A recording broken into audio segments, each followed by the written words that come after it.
Hi, welcome to Exploring Energy in Everyday Life with your co-hosts, Mary Von Ohlen and Rebecca Karchere. Thanks for tuning in. welcome. This week's topic, we are going to be giving a little commentary on the medical medium and some of the topics that this gentleman who has emerged more in the mainstream of the healing modalities and fields and really in the publishing world through Hay House.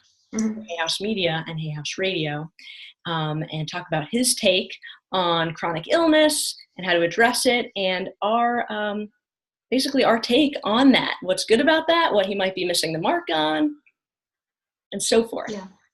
Yeah. So I read the Medical Medium, the book. I think it came out a couple of years ago. I had it on a waiting list. I couldn't wait to get this book because I love the title, and I was, crying through the intro because he talks about how he got to this. And I know a friend of mine also, she was in tears hearing the story of his testimony. I think it was when he lost his dog in water and he's pulling up the dog. And that's when he made a vow with the energy that was around him that's been telling him to get on it because he's got work to do. So it was at that moment, I think he said, if you save my dog, I will do this. And here we are. I know I'm paraphrasing because I haven't read the book in a while. But so medical medium is, he is someone who he's decided to turn his gift into that. Whereas before we knew of him, he had felt like it was a curse. When you have, if you've read the book and if you haven't, I'm going to fill you in. He has a spirit that hangs around him and talks to him in his ears and doesn't go away. So you could view that as a curse or a gift, but it's actually, he's now turned it into a gift after that story to help people, because this spirit is the spirit of compassion that speaks through him and helps people heal on a supernatural level as far as we're concerned, because it's this energy knows all, right? So that's how he operates. Do you want to chime in at this? Sure, I will. I mean, like most people who are awakened to their intuitive gifts at a very early age. I read the book when it first came out as well. I'm trying to remember. I lent it to a client and I don't have it in my hand right now. But I believe also the first time that he blurted out what he was hearing from spirit, he was very little. Like he may have been, I want to say 4 or 5, right? Yeah. 4 years old at the breakfast table. And he basically let his family know that his grandmother, who I think was sitting there, had cancer or something like that. Some type of illness, I can't remember. And then sure enough, a month or 2 later, she went and got checked out, and that was confirmed. So basically, his main gift is that he can tune into, or hear, I should say, from spirit. The way he puts it is that this spirit speaks to him and tells him what is the underlying cause, what's really going on with people medically. What's the underlying cause of their illness? And like Rebecca said, in the beginning, he resisted the gift, and then he finally was kind of through some life lessons forced a little bit to have compassion and accept, I think, basically his mission in life, which is deliver a certain type of information to people that can be empowering. Yeah. So the book is very enlightening and it's very groundbreaking information. But at the same time, he pretty much, I love the book because he talks about how disease really stems from here's my interpretation. I don't think he actually uses the words, but I think it's from the Industrial Revolution. I don't think he ever literally states that. But ever since we've been, booming as far as the Industrial Revolution, I'm not a history person, but anyway, we've been exposed to a lot of heavy metals, in particular mercury, and he can trace all of the diseases that we're dealing with now from a virus that is here to counteract these heavy metals that we're exposed to that get passed down from even in utero. So it's not like, you're born with it. And that's, he was saying that the Epstein Barr virus is to blame, and it affects 75% of the population. So I know I was personally born with it. Definitely from my parents, and it was just validation, and I can trace it back to my grandmother and so on. Did you want to chime in? Sure. That again, that he talks about pathogens in general, which that isn't anything new, but like how he put it out. But also what was different about how he expresses where it's all coming from is that with Epstein Barr virus, there's only a few known strains, I think, of the virus known to the medical field. And so the information that he's getting from the spiritual realm is that actually there's more than 60 different forms of it that have not yet been identified and won't be for decades to come. That's really what's going on underneath many of the chronic illnesses like autoimmune diseases, where these mystery illnesses, basically you're giving a label based on symptoms, but what's really going on is your body is not attacking itself. It's your immune system is fired up all the time because it's dealing with inflammation and issues caused by these pathogens that haven't been identified. And that's what's going on. And the pathogens are only there in response to the heavy metals that are in the body. So his whole protocol is get these heavy metals out of the body. Let's give the body the nutrition it needs to repair itself, and then the virus doesn't need to be there, so to speak. And he gives herbs on how to kill the virus. But the point is that my understanding of holistic medicine is that you don't just focus on killing bugs because, I'm using that word loosely, bugs, but they're just they're there in response to something else. It's, to kill them is like killing the symptom. So the root is the heavy metal toxicity, and that's the core issue, is to remove that. And I knew this. One of my books that I read, one of my first nutritional books, stated that. I mean, any naturopath knows that heavy metals are what you want to get out of the body, and most everyone has heavy metal toxicity to, heavy metals in their body that they need to purge. I knew that 20 years ago, but he put a spin on it it definitely is revolutionary. And I'm so thankful that he can give such specific information. And, even knowing that there's, 60 different types of Epstein Barr. I mean, he just, if every medical doctor would get this book, it would be fantastic. Right? Yeah, I agree. Yeah. The issue that I have, we did you and I did a show previously on Theta Healing. And Theta Healing to me blows this out of the water. I'll tell you why. She has chapters about how to, in a Theta prayer, address heavy metal toxicity, for instance. She has chapters that address viral infections. And so there is a higher truth, and that's what I want to really get, the point I want to make here, is that his information is amazing, but it only goes so far. And I know he does talk about angels in the last chapter of his book, which is fantastic. And no, I haven't read his more recent books, but angels too. So in Theta Healing, she talks that the angels operate on the realm of the sixth dimension. Is that right? Or the sixth plane of existence? Or it's the seventh, I think we go into when we're as the practitioner. The seventh is the highest. That's the creator of all that is. That is, you're connecting to God. The sixth is where we experience the angelic realm, if I'm not mistaken. Okay, so the point is that the seventh is of the utmost, right? And we all have access to that, and her books explain that, and her teachings explain that.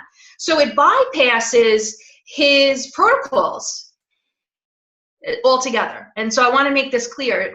And here's the big struggle with any teacher, myself included, him included, anyone. When you're a teacher, you cannot cater to every consciousness that is receiving your message.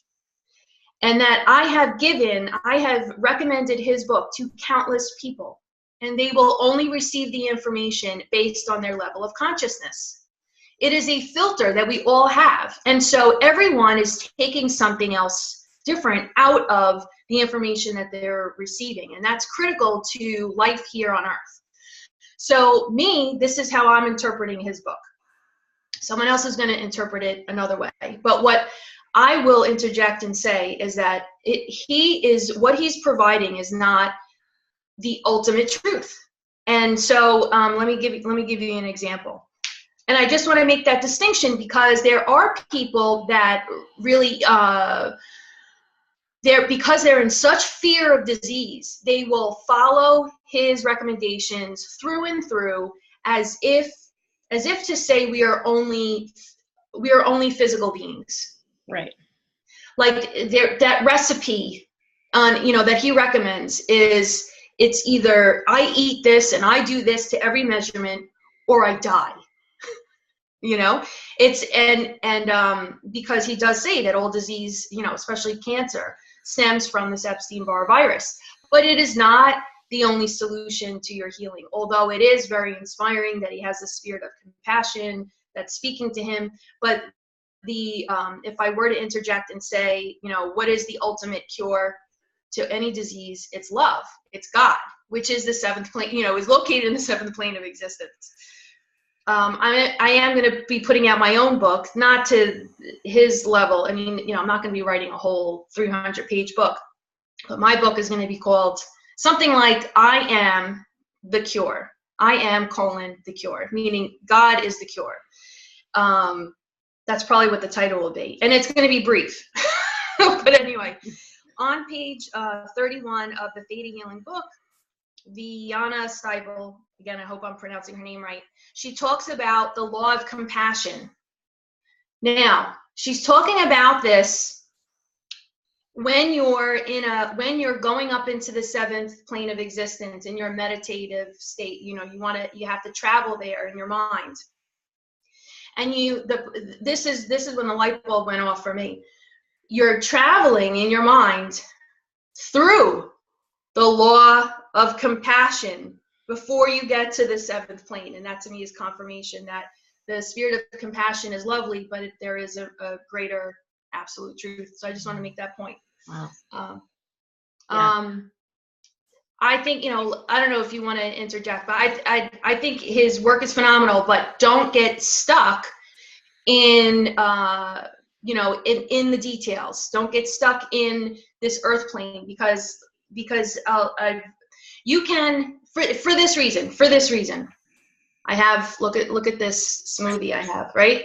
For this reason, I can drink this shake and saying I'm doing my body good. This is, I'm drinking, I'm nurturing myself. Or what could I do? I could be in hate and do the same thing. I could be in unforgiveness and do the same thing. And that food is going to respond to my emotions, not the contents so much. And that's it. That's all I got to say. You said so much. I'm like, where do I start? That's phenomenal. I love how you explain theta healing and in confirmation of this. I don't want to say hierarchy, but yes, there are different, as we've talked about before, different levels of consciousness. And then when we approach health issues from these different states of consciousness, some kind of can supersede the others or are more powerful than. And what comes to mind is that it's a lot of work. There's a lot of work to be done when you only operate in the physical realm. Yeah. Right? That's why it's like, wow. I mean, I remember being overwhelmed myself reading his book and seeing like the lists of food, the detoxes, all the different potential herbs and supplements. It's like, where do you start? And if you don't know and you can't discern what's best for you, there's a lot to do, like you said, if you rigidly follow it. Something that comes to mind is an expression. Again, I often use expressions from the addiction recovery field that I do a lot of work in. Take what you want and leave the rest. Yeah. When it comes to Anthony's work, like you said, he's bringing forth really important information and a lot of factual information that makes sense from a physical standpoint and what we know about health. And it is groundbreaking in the way that he's delivering it and bringing it forth to so many people. But, if you can find what resonates with you and utilize some of that. I'm a big fan of a multifaceted approach, right? Most health concerns are multifaceted. There's a physical element. There's the reasons it's there, right? Like the pathogens and, the real underlying causes of what's going on in our system that our immune system has to deal with. And then there's all the different triggers that weaken our system. And I was recently listening to an interview that where Anthony Williams was interviewed. And when the woman doing the interview asked him about, what's your standpoint on the emotional component to health? How do emotions play into it from your standpoint? And Anthony said, well, that's the trigger. Certainly when people are under stress, that's going to weaken the immune system, which is true. But I feel like he doesn't give as much, he certainly doesn't give as much power to the emotional, to our emotional health and its effect on our physical well-being as I would, or as Rebecca would. And then we talk about the spiritual component. And I think that it's so ironic, right? That here's a guy who's channeling from spirit, and the core of his message, probably 99% of it, at least from what I've read so far, has to do with, physical remedies and addressing the physical body. And yet here we are, listening to a guy who's getting all this spiritual information. But like you said, Rebecca, the last thing I want to comment on that you said was fantastic. I forget exactly how you said it, but something that we can't cater to every consciousness and teacher. And so people are at different realms of, or at different stages or phases of our development, our consciousness. So what he's bringing forth is probably helping countless people. And we're not here to discount that. It's phenomenal. I've had clients of mine who've worked with him directly and have had good results.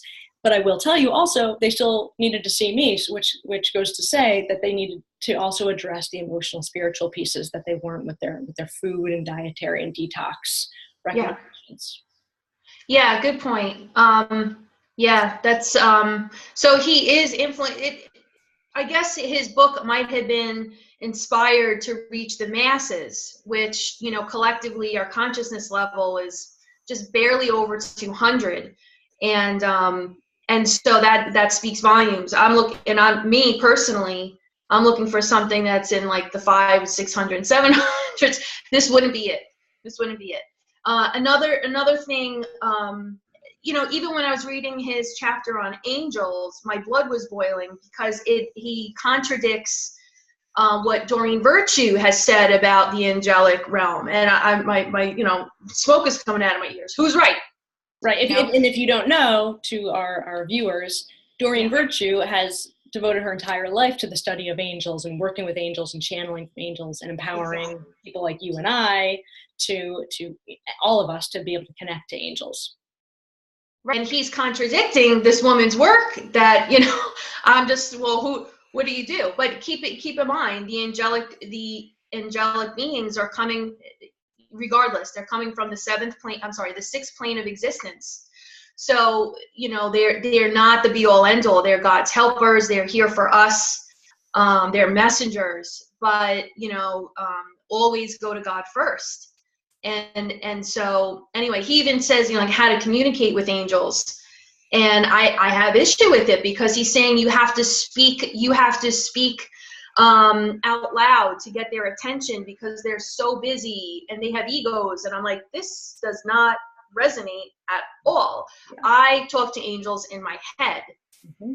And that works. I had confirmation where I've talked to angels in my head without saying anything out loud and had physical confirmation that the message was received and replied to in a way that there's no way that you could dispute, indisputable ways. So so maybe he's talking to the masses, and God bless him for that, and we need that. But it's not the be all end all. I just want to say, get his books. I'm always intrigued by his perspective. I love that he is in everybody's face now. And, I can't say enough about it, but please, use your own discernment. I have actually, a funny thing is, your brother had said one day, he's like, you have discernment, like pretty much pointing out, this is your strength. And, the gift of discernment is something I definitely have. And so I'm filtering in a way that maybe other people are not. And, but nonetheless, get on his mailing list. You'll definitely learn something. It's definitely a blessing. But don't think that you're going to eat these certain foods and everything is going to fall into place because of what I said, that love is the cure for all disease. And that is the power. And if you have unforgiveness in your heart, you're not going to, your quality of life is going to be hindered. Even if you're eating salads and greens every day, that's just, And exactly. And what I will say, in that recent interview I listened to, or that I listened to it recently, I don't know when he gave the interview, he actually did say that, I think it was in his answer to the emotional piece. He said, listen, if you don't have compassion for yourself, how are you going to heal? So I think that there are higher truths that he's speaking, but it's just, they're kind of like, he sneaks them in here and there. And then the irony is that here he is, he's coming from this place of channeling information from the spirit of compassion itself, supposedly. Right. But like you said, I think it's about people's readiness and who that's going to resonate with. And hey, listen, when we get healthier physically, we're more likely to open up spiritually, I think. So perhaps this is another way that he's just helping, like you said, slowly, collectively raise the consciousness for people. There's just so many people out there that's the information that they need. And like you said, it's quality information. It's just not the full picture. So right. That's right. And that's a good summary. That's a good summary. And yeah, I lost my train of thought with that. But yeah, quality. But right, he's saying enough controversial stuff that would, if every medical doctor were to read it, they would, explode. That I guess he does have to tone it down a bit, because he could be viewed as like a messiah, and what happens, some of them die. So maybe he's just treading lightly, and because you have to be at the place where people are ready to receive you, and so he's doing an excellent job with that. Absolutely. Yeah. Well, that's what we have today. That's our commentary on medical medium and this groundbreaking information that he's been putting out. Some of it is very new to people, and some of it just kind of makes sense. And if you, again, we recommend that you get his very first book. It's pretty interesting, because I did enjoy most from the book the beginning part where he actually gives his story and what it was like for him to realize his gifts and resist them and then eventually accept them. So that alone is fascinating. And then he's got great information about foods and healing herbs and the truth about fruits and all these different things. So there you have it, folks. I'm sure we'll bring him up again when we talk about other things like autoimmune diseases or other issues we might do shows on here. And we'll bring in that as one piece of information in the full picture, the way that we look at how to address these things. Mm-hmm. I want to give one little testimony to total body modification, which is another way to address the Epstein Barr virus and heavy metals. They have their own protocol where you're holding certain vials and tapping on certain spinal sequences, and you can harmonize yourself to these viruses, whatever virus or heavy metal. It's just another, I'm just throwing out another, so again, he's not teaching absolute. There are plenty of things to pick and choose from. So many paths to healing. Mm-hmm. Great point. All right. So we look forward to seeing you on our next show. Thanks for tuning in. If you found any of this information helpful, please take a second to click the like button and comment. If you have your own comments on this topic, we'd love to hear them, or other questions that we can cover in future episodes. Thanks again, and subscribe to our channels. Thank you. Bye.